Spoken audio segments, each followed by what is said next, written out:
काय नेमकी घटना काय घडलेली आहे, काय आक्षेप आहे आणि काय तुमची भूमिका? शिर्ली गावाला आमच्या आज हा विकृतीचा कळस म्हणून काळीमा फासण्याची घटना घडलेली. ही जी काय घटना घडली एका कॉलेजमधून सुरुवात झाली या घटनेची. एक वर्ष झाले प्रकरण चालू होतं. वेगवेगळ्या मुलींना जवळ घेऊन त्यांना लगट करून त्यांना प्रेमाचं आश्वासन दाखवून त्यांच्यावरती प्रेमाचं जाळं टाकून त्यांना त्यांचे अश्लील व्हिडिओ तयार करून त्यांच्यावर फोर्स करून त्यांच्या आर्थिक लोबाडीन करून त्यांची मानसिक शारीरिक छळ करण्याचा प्रकार हा उघडकीस आमच्या हिंदुत्व विचारधारेखाली 6-7 महिने झाले चालू होतो. आज हा मोठा स्फोट झालाय. याच्यापेक्षा अजूनही काही घटना उघडकीस येतील. गावामधील महिला असतील. आज आम्ही स्त्री शक्ती जागृतीसाठी महिलांना आरक्षणाचा विचार जर मंत्रालयात मांडत असताना जर हा विकृतीचा कळस म्हणून जर महिलांच्यावर अशा अत्याचार अन्याय होत असतील तर हे आम्ही शिर्लीकर कधीही माफ करणार नाही. आणि अशा गोष्टीला शासन दरबारी आज आम्ही आमदार साहेबांना निवेदन दिले की सीएम साहेबांना तुम्ही कोऑर्डिनेशन करून याच्यावरती SIT नेमून ज्या काही घटना ज्यांनी ज्या गोष्टीला अर्थसहाय्य केले, ज्यांनी त्याला सहकार्य केले, ज्यांनी त्याला वेगवेगळ्या पद्धतीने मार्गदर्शन करून ह्या गोष्टी घडण्यासाठी प्रवृत्त केलं, अशा वृत्तीला सीएम साहेबांच्या माध्यमातून त्यांच्या घरावरती बुलडोजर चढवण्याचं काम आज या घटना जर घडल्या नाहीत तर भविष्यात या घटना वाढत जातील. त्याच्यावरती रामबाण उपाय हा करण्यात यावा.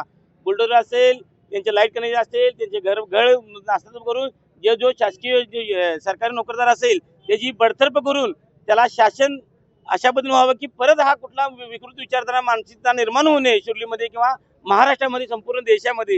हीच आमची भावना आज जनकॉन्फरन्स आम्ही तुमच्या समोर मांडत आहे. ती मुलींच्या आहे नेमकी काय माहिती आहे आणि पोलीस कशा प्रकारची कारवाई करतात आणि तुमची भूमिका काय?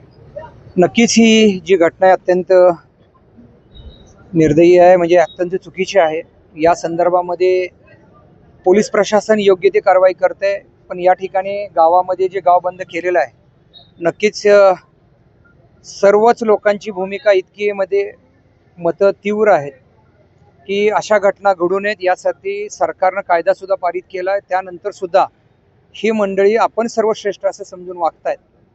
कुठंतरी या सगळ्या घटना बंद व्हाव्यात, या घटनेला कुठेतरी चाप बसावा या दृष्टिकोनातून आज सगळेच शिर्ली गावकरी किंवा आजूबाजूच्या पंचक्रोशीतील सर्वच लोक याचा निषेध करण्यासाठी या ठिकाणी आलेले आहेत. आज मला या ठिकाणी सांगायचं आहे प्रशासनाला की याच्यामध्ये जो अंत आहे, जे शेवट आहेत, अशा वृत्तीला जे साथ देतात ज्यांच्यावर कठोर कारवाई व्हावी या भूमिकेसाठी सुद्धा मी या ठिकाणी आलेलो आहे. ज्या स्त्री शक्तीचा, ज्या नारी शक्तीचा मान सन्मान राखला गेला पाहिजे, याच्यामध्ये काहीतरी भडकाव करून त्यांच्या इमोशनलशी खेळून काहीतरी घटना करून त्यांना ब्लॅकमेल करणं, त्यांच्याबद्दल विपरीत व्हिडिओ बाहेर काढणं आणि त्यांना त्यांच्या कंट्रोलमध्ये ठेवणं आणि इमोशनली ब्लॅकमेल करून त्यांच्या अब्रू पंचनामा बाहेर आणणं ही भूमिका योग्य नाही. यासाठी आम्ही सर्वच मंडळी, आम्ही सर्वच गावकरी एकत्र येऊन या गोष्टीचा निषेध करतोय. आणि याच्यामध्ये SIT स्थापन करण्यासंदर्भात माननीय मुख्यमंत्री महोदयांची मी स्वतः भेट घेणार आहे आणि भेट घेऊन याचा निषेध आज आम्ही सर्वच मंडळी या घटनेचा निषेध आम्ही व्यक्त करत आहोत. कारण गावकऱ्यांनी गाव बंद केलं. गावकऱ्यांनी जे निवेदन दिलं आहे सदरच्या घटनेच्या अनुषंगाने हातकणंगले पोलीस स्टेशन येथे गुन्हा दाखल आहे. आरोपी अटकेत आहेत, तपास चालू आहे. त्या संदर्भाने वरिष्ठ अधिकारी सदर गुन्ह्यावर नियंत्रण ठेवून आहेत.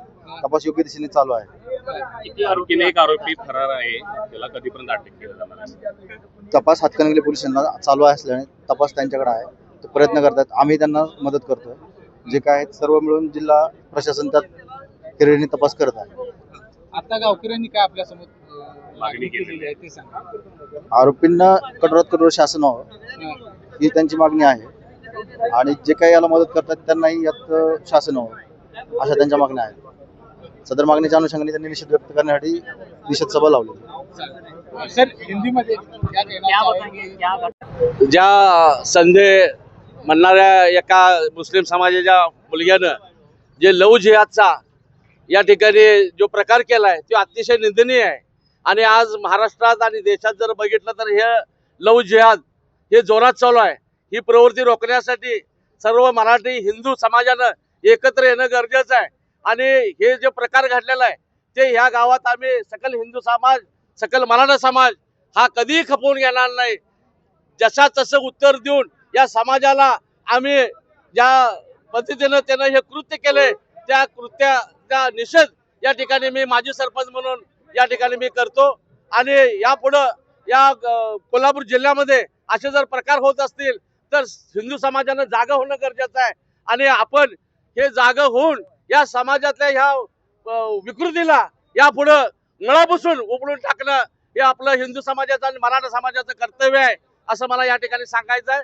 आणि आजचा हा बंद कडकडीत बंद राहील. या पुढच्याही काळामध्ये तीव्र आंदोलन करून या समाजाला एक चपराक देण्याचं काम या ठिकाणी आम्ही करू. जय हिंद.